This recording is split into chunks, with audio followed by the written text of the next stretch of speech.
Welcome, I'm not centered. Welcome, beautiful family of mine, beautiful people of the YouTube. Hope you guys are having a great Wednesday. It's Wednesday.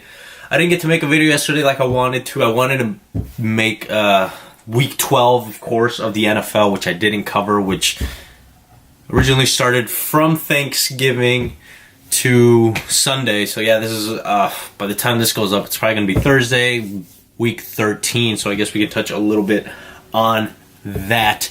But week 12, it's getting down to the wire, right?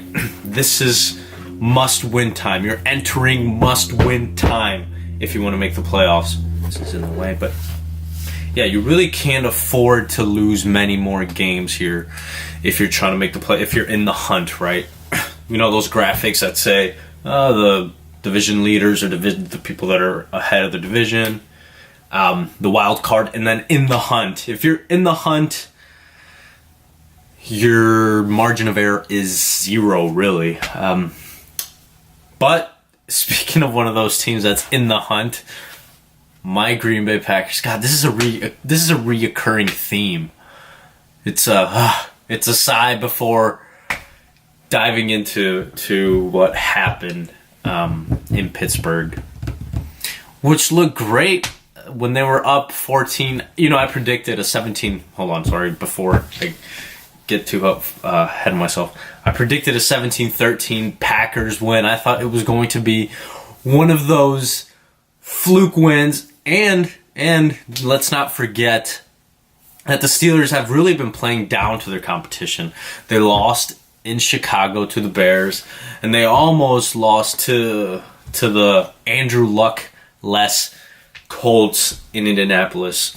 So I figured, okay, the Steelers are going to lay a goose egg or something, right? Something. They're going to be the Steelers and play down to the competition, and then the Packers are going to take advantage and really get the win. That would have been a win heading into the Tampa Bay game coming up this week. That would have been a huge boost, It would have been something that they could have hung their hats on and given them hope for the playoffs. And they still could have afforded to lose against the Browns or the Tampa Bay Bucks coming up, but that wasn't the case.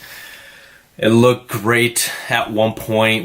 The Packers, I don't want to say we because I clearly don't play, but as a fan, you always say we. Yeah, they were up 14-6 if I remember correctly.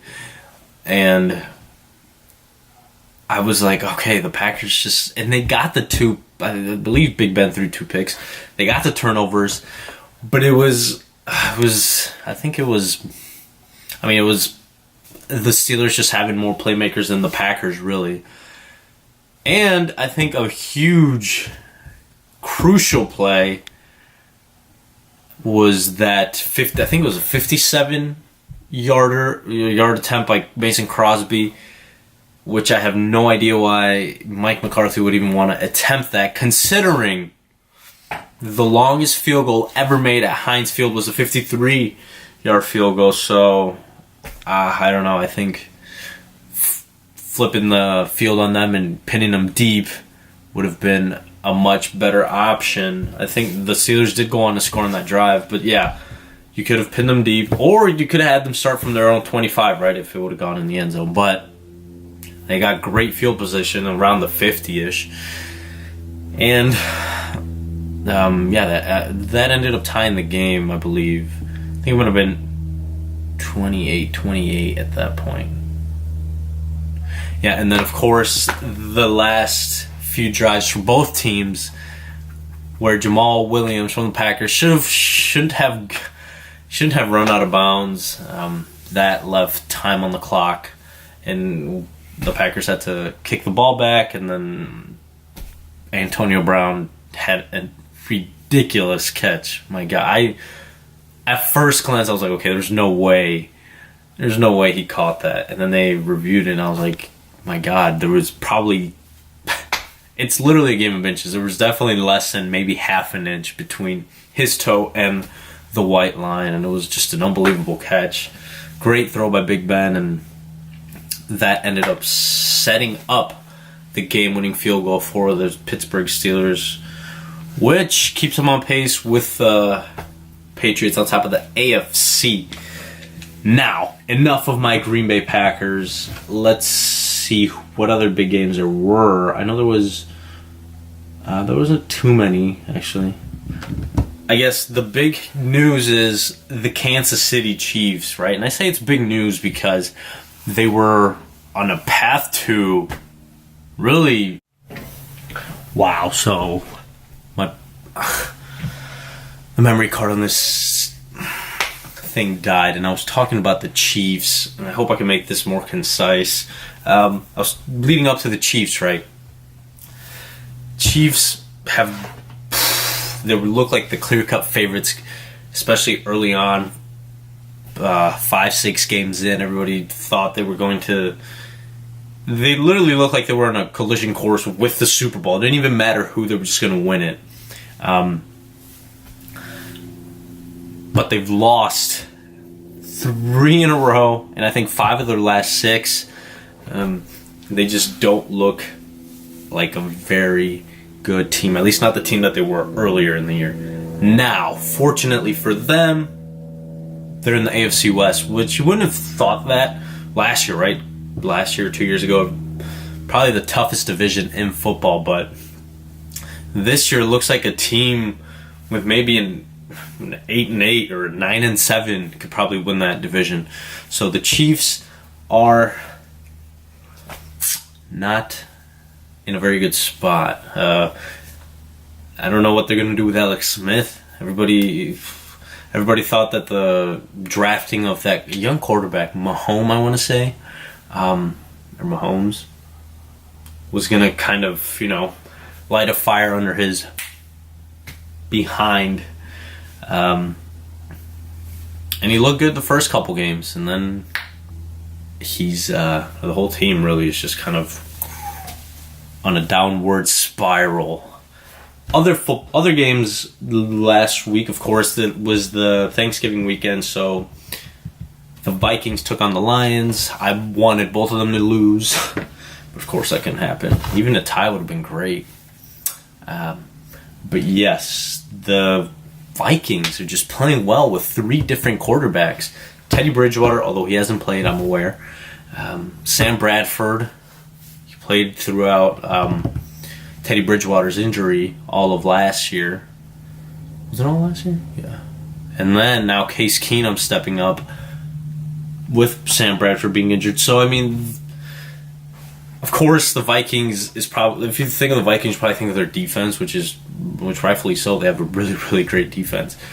But when you have a quarterback that can play the way Case Keenum has, right? He looks good. I mean, dare I say he could be an MVP candidate? It wouldn't be too far-fetched. Other interesting matchups were the Panthers-Jets. I was rooting for the Jets just because of the playoff implications and what it can mean for my Packers. Especially, I mean, that game in Carolina is going to be huge for the Packers. It could determine who gets a playoff seed, who gets in the wild card. Who knows? Another matchup, Bears-Eagles. Eagles just steamrolled right through the Bears. And there's a clip, actually, of the Eagles players playing tic-tac-toe on the sideline, probably because of how bored they were, and rightfully so, right? I mean, you're destroying a team, and you know you're going to win. Sure, it's a little unsportsmanlike, a little unprofessional, but let them do them. Another big matchup was the Rams-Saints. Rams looking to win the NFC West. I think it's going to be neck and neck, obviously, with them in Seattle. I think they still have another game to play. But yeah, huge win for the Rams. After losing to the Vikings, they get another crack at a really good NFC team in the Saints, and they handled business, right? I mean, Aaron Donald is just a freaking stud, man. I think you could probably surround him with you could probably put your whole offensive line there, and he would still manage a way to get in the backfield and disrupt the run or the quarterback. The guy's just unreal. And the Broncos Raiders, everybody knows probably by now, the feud between Aqib Talib and Michael Crabtree. This is probably like the rat beefs in the early 90s or the mid 90s, right? This is really what it reminds me of. Especially, it's been a couple of years now that Aqib Talib snatched Michael Crabtree's chain, and I think this year they got ugly. They just started swinging. They're both serving 2-game suspensions. You know, at the end of the day, it's pretty stupid. I mean, come on. Trash talking, yes. Swinging and stopping the game and going the extra, doing all that. I mean, what's the point? What does Aqib Talib doing? What does he prove of snatching some guy's chain, right? His chain, too. Childish in both parties, really. I mean, you can understand why Michael Crabtree retaliated, but it should have never escalated to that point. Nonetheless, the Raiders did pull off the win, and the Broncos seem all but dead, really. You're talking about a team that can't really find their quarterback and just isn't playing well. So yeah, that's going to be it for today, guys. I hope you guys enjoyed the video. NFC's looking crazy once again for like the fourth year in a row. Teams are moving left and right. Playoff picture looks out of whack for now, and it always boils down to the last game. In the AFC, it's always the same 2 teams for like the past decade, I swear. So yeah, I hope you guys enjoyed the video. Hopefully this thing didn't run out and I'm not talking to myself. Hope you guys have an awesome day. Comment, share, subscribe. Have a great day, guys. Take care. Much love.